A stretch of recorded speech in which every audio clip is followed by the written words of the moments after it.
চলে আসছি আমাদের সেকেন্ড স্পটে, যেটা হচ্ছে শ্রী শ্রী আদিনাথ মন্দির। ইনি হলেন মিস ইকরা। একটা যুদ্ধ শেষ করে অবশেষে জেটিঘাটে পৌঁছলাম, যদিও জার্নিটা অসাধারণ। আর ইনি হলেন মিস ইকরার হাজবেন্ড মিস্টার ওয়ালিদ। আর এই দুজনকে নিয়ে শুরু হচ্ছে মহেশখালী ভ্রমণের গল্প।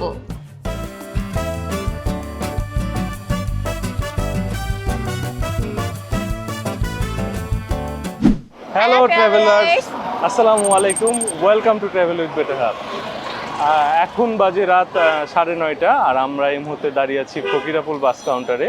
আজকে আমরা যাব world's longest sea beach Cox's Bazar. Okay, so আমাদের সাথে আমাদের আরো দুজন গেস্ট আছে, তারা সদ্য বিবাহিত নতুন। সো তাদেরকে নিয়ে আমরা যাচ্ছি কক্সবাজার। এটা তাদের হানিমুন বলা যেতে পারে। তো হানিমুন তারা একা একা করবে না, আমাদেরকে সাথে নিয়ে যাচ্ছে। এই হলো সদ্য বিবাহিত পুরুষ, ঠিক আছে, তানজিলুর রহমান চৌধুরী। আর এটা হলো তার বধূ, গৃহবধূ শামীমা আফরোজ ঝুমা। হ্যাঁ, কি ভাই, নতুন বিয়ে করেছো, অনুভূতিটা বলো। আসলে অনুভূতির কথা কি বলবো, একেবারে শেষ। মানে এই যে এখন, মানে আগে তো একজনের খরচ বহন করতে হইতো, এখন দুইজনের খরচ, তাও আরো অনেক কিছু আছে, মানে এগুলো আসলে বলে শেষ করা যাবে না। তা এটা কি হানিমুন প্রথম না দ্বিতীয়? এটা ওর সাথে এটা প্রথম হানিমুন। এই সন্দেহ করো না, এটাই প্রথম। এর আগে হানিমুন কার সাথে ছিল? এর আগে হানিমুন কারোর সাথে ছিল না, একটাই। এখন ঘড়িতে বাজে ঠিক রাত 10:30 আর আমাদের গাড়ি একদম সময় মতো চলে এসেছে। আমাদের আজকের গাড়ি হলো সেন্ট মার্টিন পরিবহন, আর এই গাড়িতে করে ইনশাল্লাহ আজকে আমরা কক্সবাজারের উদ্দেশ্যে রওনা দিব। এই যে দেখা যাচ্ছে তানজিল এবং ঝুমা, তারা তাদের ব্যাগ নিয়ে একটু ব্যস্ত। আর হ্যাঁ, এটাই হলো আজকে আমাদের গাড়ি।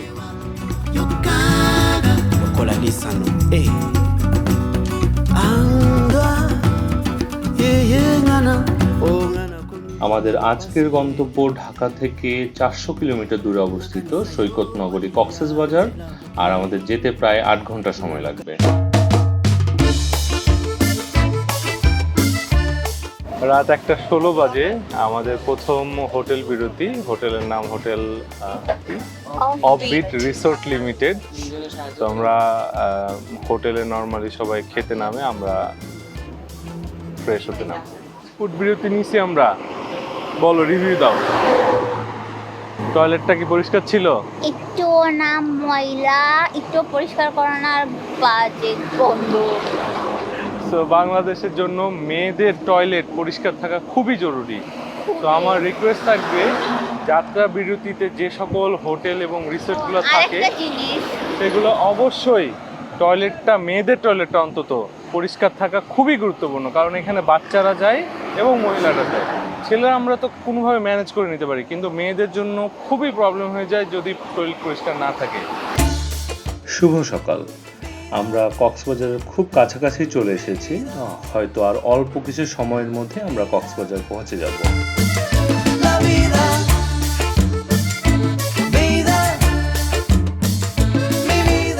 এই যে আমরা পৌঁছে গেছি আমাদের কাঙ্ক্ষিত গন্তব্য কক্সবাজার, আর এখন ঠিক একটা অটো ধরে সোজা চলে যাব হোটেলে। এই যে দেখতে পাচ্ছেন, এটাই আমাদের হোটেল প্রাসাদ প্যারাডাইস। এখানে আমরা 2 রাত থাকবো এবং কক্সবাজার ঘুরে দেখব। সো এখন হোটেলে ওঠার ফর্মালিটি শেষ করে আপনাদের সাথে কথা হবে। এই মুহূর্তে বসে আছি প্রাসাদ প্যারাডাইসের লবিতে। খুব সকাল সকাল আমরা পৌঁছে গেছি, সো রুমগুলো খালি নেই। এখন হয়তো একটু ফ্রেশ হব, ফ্রেশ হয়ে বাইরে গিয়ে নাস্তা করব। নাস্তা করার পর সময়টা নষ্ট না করে চলে যাব মহেশখালী ঘুরতে। সেখানে ঘোরাঘুরি করে এসে আশা করছি রুমে উঠব। সকালের নাস্তা পরোটা আর ডাল ভাজি, বেশ ভালো খাবারটা, মজা লাগতেছে খেতে। সকালের নাস্তা সেরে একটা অটোতে চেপে চলে আসলাম সোজা কক্সবাজারের 6 নম্বর জেটিঘাটে। আর এই যে দেখতে পাচ্ছেন দুধারে সারি সারি সাজানো স্পিড বোট, এই স্পিডবোটগুলোতে করেই চলে যাব বাংলাদেশের একমাত্র পাহাড়ি দ্বীপ মহেশখালীতে।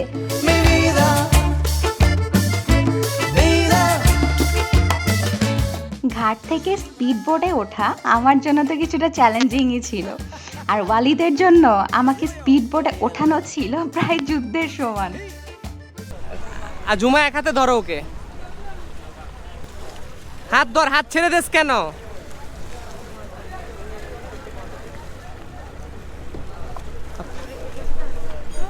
এটা আসলে খুবই চ্যালেঞ্জিং। অবশেষে আমি ইকরাকে সাকসেসফুলি স্পিড বোটে উঠাতে পেরেছি।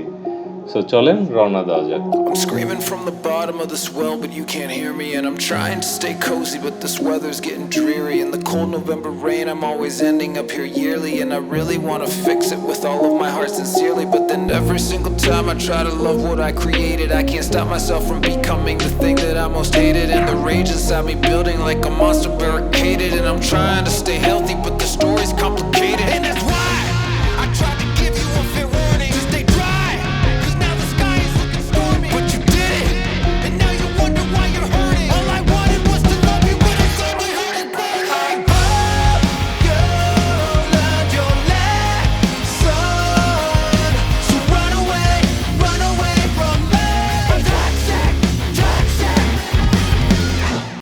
একটা যুদ্ধ শেষ করে অবশেষে জেটি ঘাটে পৌঁছলাম।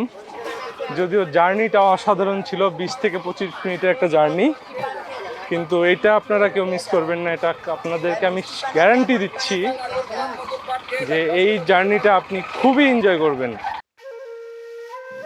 জেটি ঘাট থেকে নেমেই ঠিক এমন সুন্দর একটি রাস্তা আপনাদের চোখে পড়বে, আর রাস্তার দুই ধারের সারি সারি সবুজে ঘেরা গাছগুলো সত্যি আপনাকে মুগ্ধ করবে। মহেশখালীতে দেখার মতো মূলত 3টি জায়গা আছে। প্রথম শুটিং ব্রিজ, দ্বিতীয় শুটিং ব্রিজের কাছেই অবস্থিত শ্রী শ্রী আদিনাথ মন্দির, আর তৃতীয় হচ্ছে বৌদ্ধবিহার। তো এই 3টি জায়গা ঘোরার জন্য আমাদের মূলত একটি অটো ভাড়া করতে হবে। ঠিক যেমন যে অটোটা দেখলেন, এই ধরনের অটোগুলো পাওয়া যায়। আমরা এই পথ ধরে কিছুটা এগিয়ে গেলেই এই ধরনের অটোগুলো পেয়ে যাব, আর সেই অটো নিয়েই আমরা এই 3টি জায়গা ঘুরে দেখব। কয়টা জায়গা ঘুরে আসছে? হ্যাঁ, লজ্জা লাগে ক্যামেরার সামনে বলতে। ভয় পায় না, আমি আছি। ক্যামেরা বন্ধ রাখতে সমস্যা নেই, বলেন। ক্যামেরা যে ভয় পায়, আমি আমার মত দুজনই লজ্জা পাই ক্যামেরায়, এটা কোনো কথা? এটা আসলে মহেশখালী ঘোরার জন্য আমরা এই অটোটি ভাড়া করেছি, আর এটা নিয়েই এখন আমরা চলে যাচ্ছি আমাদের প্রথম গন্তব্য শুটিং ব্রিজ।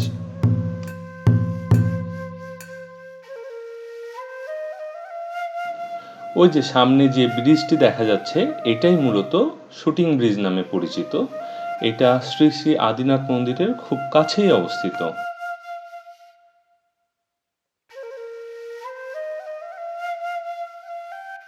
আপনাদেরকে একটু শুটিং ব্রিজটা দেখাই ঘুরিয়ে।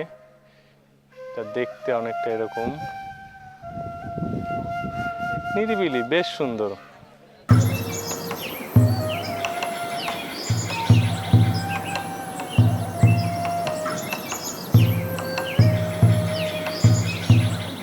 চলে আসছি আমাদের সেকেন্ড স্পটে, যেটা হচ্ছে শ্রী শ্রী আদিনাথ মন্দির।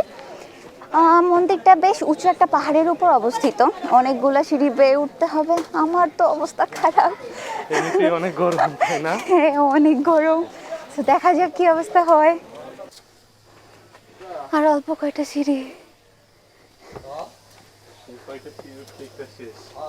পুরাই। এদিক দিয়ে তো দেখা যাচ্ছে আরো সিঁড়ি। ওরে বাবা, আমরা কি সেখানে যাব? না, যাবো না? পারবো না। ও মা গো, না, যেতে হবে। ব্লগিং করবা, দর্শকদের দেখাবো না? ওই উপরে ওঠা তোমার আমার সম্ভব ভিউয়ার্স না। তাহলে কি দেখবে? আল্লাহ। এটা হলো মন্দির প্রাঙ্গণ, আর এই প্রাঙ্গণেই মন্দির তৈরির বিশেষ ইতিহাসটি লেখা আছে, আর এটাই মূলত মূল মন্দির।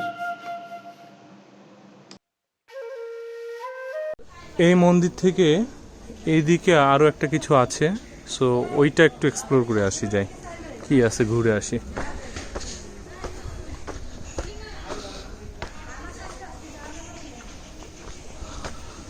ভাইয়া উপরে গিয়েছিলেন? কেমন লাগলো ভাইয়া? খুবই ভালো, কিন্তু খুবই গরম। ভাই চেনা চেনা লাগছে, কোল বালিশের না ভাইয়া? ছিলাম এক সময়। ভাইয়া বিয়ে করলেন কবে? এই তো কিছুদিন হলো। কি দেখলেন, কি আছে? যাবো উপরে যাবো? হ্যাঁ হ্যাঁ, গিয়ে দেখতে পারেন, একটা বৌদ্ধ মন্দির আছে, আর? অনেক পুরনো, খুবই সুন্দর। আচ্ছা, আর পাহাড়ের চূড়া আছে, দেখতে পারেন। এই দুটো জায়গায়, আর কিছু নাই। এই জায়গা থেকে আপনাদের একটু ভিউটা দেখাই।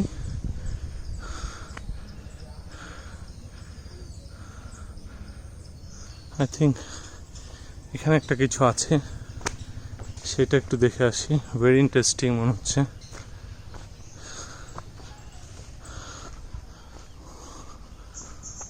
ও, বেশ পুরনো মনে হচ্ছে।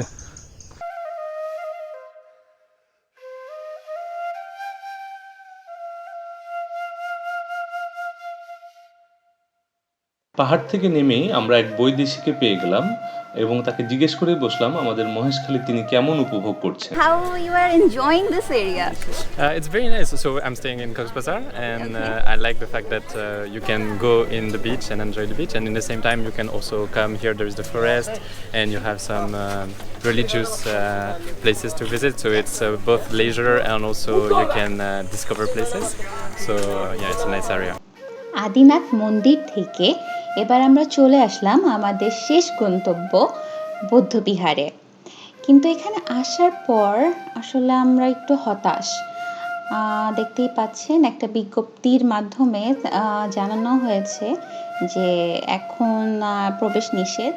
তো আমরা তো দেখতে পারলাম না। বাহির থেকে যতটুকু সম্ভব আমি দেখানোর চেষ্টা করছি।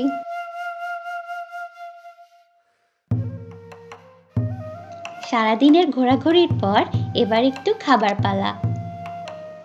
খাওয়া দাওয়ার জন্য আমরা চলে এসেছি মহেশখালীর মিষ্টিমুখ হোটেল অ্যান্ড রেস্টুরেন্টে। যতদূর শুনেছি খাবারের জন্য এই হোটেলটাই এখানে ভালো, আর খাবার খাওয়ার পরেও আমার এটাই মনে হয়েছে। সারাদিন ঘোরাঘুরি শেষে এবার বিদায়ের পালা। আমরা ফিরে যাচ্ছি আমাদের প্রাণের কক্সবাজারে। আমাদের দ্বিতীয় দিনের পরিকল্পনা হলো আমরা যাব ইনানিতে অবস্থিত একদম নতুন সি পার্ল ওয়াটার পার্কে। সেই এপিসোড দেখার আমন্ত্রণ জানিয়ে আজকের মতো বিদায় নিচ্ছি। সবাই ভালো থাকবেন। আল্লাহ হাফেজ।